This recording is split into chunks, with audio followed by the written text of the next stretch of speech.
continued to be governed by the Mukul Devangan regime, namely that those will not be considered a ground for invalidation of the insurance policy, because they were driving cars on the basis of the binding judgment of the Supreme Court. But, my lord, the matter has been referred by 3 judges to 5, and it is an issue of law. It is an issue of interpretation of a parliamentary enactment.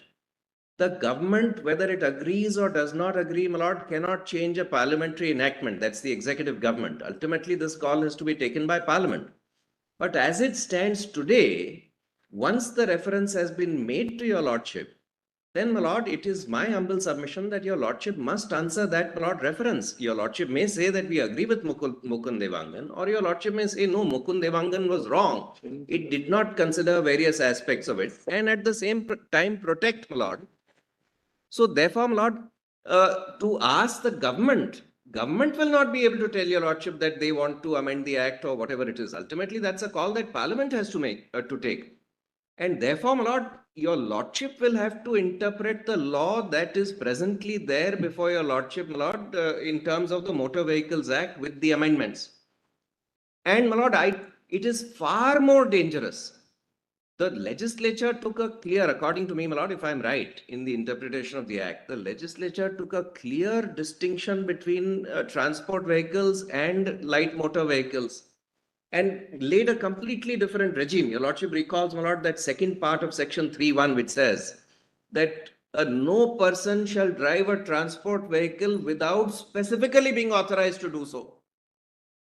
So therefore, in my humble submission, my lord, it is far more dangerous to let people who do not have that endorsement of permission to drive a transport vehicle, or do not have, my lord, a license to drive a transport vehicle, because the longer this continues, the more, my lord, drivers who are not properly equipped to drive a transport vehicle will be on the road. The earlier your lordship decides this issue of whether they are actually equipped or not, the better it is.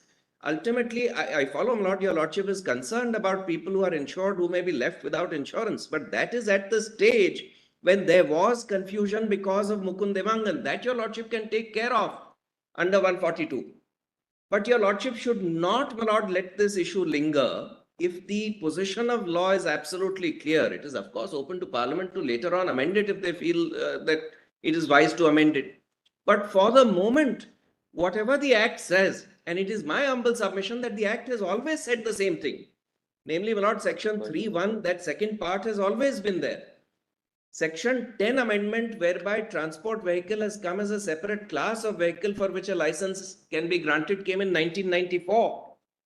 But even prior to that, that second part of section 3(1) was always there.